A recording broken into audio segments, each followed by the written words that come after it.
In Florida, anyone can operate a private school. Lieutenant Lucie starts punching me multiple times in the head. No license. At this time, I have my face covered. No qualifications. And I'm just taking shots nonstop. And little oversight. This school needs to be closed. These boys need to be saved. This is a story about alleged child abuse that's been going on for more than 20 years. It's a story about lies, stolen valor, and the inability of the state of Florida to shut down a school that the Department of Children and Families says poses a risk to children. We were all, in a sense, duped by this tangled web of lies. This is the story about the Southeastern Military Academy. I am Austin Griffin. I am 15 years old. Come on, Owen.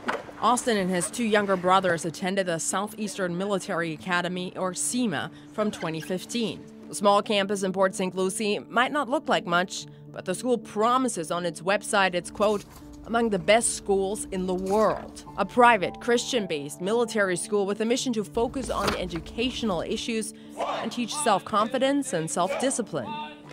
Austin's mom was sold. Austin did struggle academically before that, and I expected him to be able to get caught up. But Austin says he quickly realized this school was not what he and his mom thought it was. The colonel has brought out the shackle and showed the other recruits how they put them on. He says the colonel told students the shackles are put on kids if they run away. But it didn't end there. Austin says the teachers became violent. Major says, shut up, and kicks him in the side of the face. At first, Austin's mom didn't believe him. From the beginning, they tell the parents that your kids are going to lie to you. They're going to tell you horrible things, but it's just because they want you to remove them from this school because they don't want the discipline. But then she heard her sons repeat words they said they learned from their teachers. The N-word being thrown around, porch monkeys. It cut me deep. It's like, why would you talk to anybody like that, let alone a child? And then she says Austin started coming home with bruises. The decision was made. This would be the last year her kids would have to go to SEMA. Just keep your head down, keep your mouth shut. Let's make it to the end of the school year. Can you make it all the way across? And then April 19th happened. I begged him not to hit me. It was a normal day at the academy. Austin was getting his hair cut when he smiled at something his teacher, Lieutenant Gary Looney, said. He's like, oh, you think that's funny? And Lieutenant Looney starts punching me multiple times in the head. At this time, I have my face covered with my arms, and I'm just taking shots nonstop. I just kept running. He asked for help at a store down the street. I could barely press the numbers on the phone they let me use. I was scared, not only for me, but for my brothers. What was your feeling about what would happen if you went back? I was terrified if I went back that I would be hurt even more, if not killed. You actually feared for your life? Yes. At the hospital, the doctor said Austin had a head injury, cervical strain, and back contusion. Crying. I mean, these are people I trusted to help my children, not to hurt them. Austin isn't the only one with these stories. Like, my son didn't go to school with those. He came home with those. A week before Austin says he was punched, another student says he was abused by a different teacher, Jonathan Weirman. And Jonathan grabbed my son by his arm and was dragging him across the yard. And I'm yelling at him, like, let go of my son. And he wouldn't let go. The mother wanted to stay anonymous, fearing retaliation by the teachers. I'm sad. I'm sad that I didn't recognize this before. A month after the alleged incident occurred, DCF investigated the case and said they found no injuries. But their investigation found the school's conduct was, quote, egregious. I'm calling because we asked DCF how many complaints have come forward against SEMA, which had just 12 students last year. In total, DCF investigated 48 child abuse allegations at SEMA since 1994. That makes it an average of 2 abuse allegations per year, Of the 28 reports Contact 5 was able to review, 16 had substantiated findings. Investigators found evidence of cruel and unusual punishment, such as choking children to unconsciousness, punching, and kicking.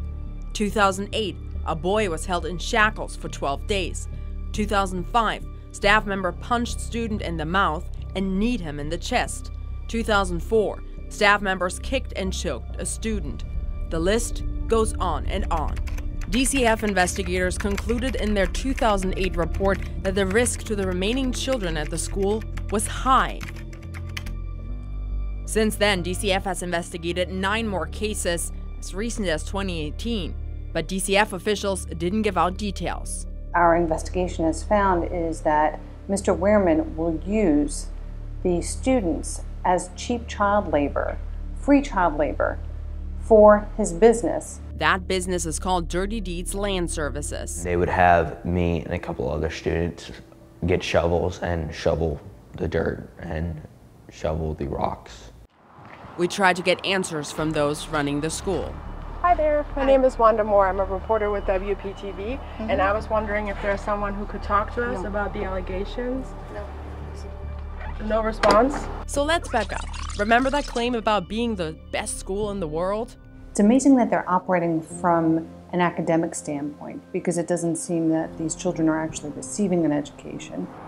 How is it even possible that they're continuing to open their doors day after day? But the schooling, the education part is a joke. Parents say SEMA students don't get a high school diploma, and the Department of Education tells us they're not tracking diplomas from private schools.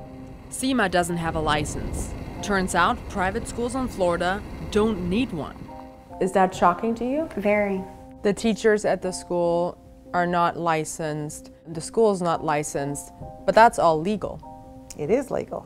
State Senator Linda Stewart says there is simply a lack of oversight over private schools. These kids are the future of this country, and yet anybody can come in and ruin their future. We uncovered SEMA makes many false claims, starting with the fact that Colonel Alan Wehrman is not a colonel.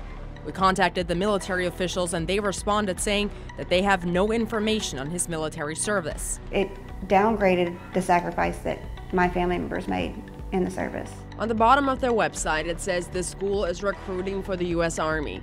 Officials with the Army told us that is not true. They lie, that they will do anything to get you to sign that paper. We also saw 2 other logos on SEMA's website. The American Legion and ACA both said they were not affiliated with SEMA and asked the school to take down the logos after we contacted them. What is real is the amount of scholarship money SEMA collects each year. Austin received a McKay scholarship of $8,159. According to the Department of Education, the school has taken in more than $250,000 worth of scholarship money since 2014. They have not only perpetrated a fraud on the students and the families that attend, but also on the state of Florida. Port St. Lucie police found probable cause in Austin's case to charge the teachers, Gary Looney and Jonathan Wehrman. Their report called school officials argumentative and uncooperative.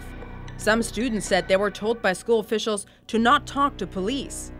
The state attorney declined to prosecute, saying some students said Austin was never punched, and adding that it could be difficult in cases such as this to draw the line between prohibited child abuse and reasonable discipline of a child. Alan Wehrman and his wife Molly run the school, and they both refused to talk to us for this story. But in 2013, when DCF sued, trying and failing to get the school shut down, Alan complained loudly. Of all the schools in the state of Florida, why am I singled out for judicial proceedings? They verified us for bizarre punishment because of the shackles. Both the Port St. Lucie Police Department, Detective Bureau, and the state attorney found no abuse. Alan faced several charges and complaints before. In 1986, a 16-year-old girl said she was sexually abused by Alan at an Ohio school. At the Florida school, he was charged with witness tampering and failure to report child abuse. All charges were later dropped. In 2017, Alan was arrested on more than 100 felony charges. According to investigators, Alan forged the signatures of dead people and signed their lands over to himself and then sold it to other people. His trial is set for later this year. Then there's Alan's and Molly's son, Jonathan. Jonathan, a teacher at SEMA, was arrested twice for domestic violence. In 2014, he faced charges for kidnapping and aggravated assault with a deadly weapon. The charges were dropped, but none of that kept him away from the classroom. Have they fired anybody? I don't even know if we would know that. We handed State Senator David Simmons and Linda Stewart the list of abuse allegations against SEMA. I'm astounded by this. DCF and the Department of Education both refused to do an interview with us. So we approached the chair of the Education Board directly. Because it doesn't fall within our specific jurisdiction. Our investigation found private schools are no man's land with hardly any oversight. Do you believe that enough is currently being done to protect children in private schools in Florida? The answer is no. I believe that we need to do more. Since SEMA didn't have a license to begin with, the Department of Education can take a license away, but it can cut the funding through the state scholarship programs. I think we should certainly hold all schools accountable who are collecting public funds. But SEMA continued to collect scholarship money up until July 11, 2018. Officials said the school refused to supply information about Austin's case. That's when SEMA, after years of alleged abuse, withdrew from the state scholarship program. Over the years, DCF continued to receive complaints against SEMA and continued to investigate. Kids being bruised, bloodied, shackled, and choked. Does the department have enough teeth to actually deal with these allegations? That is a question that merits certainly input. Contact 5 learned DCF never notified the Department of Education about the abuse investigations. DCF should have given a report to the Department of Education, and Department of Education should have called a meeting and decided whether this school was eligible for continued vouchers.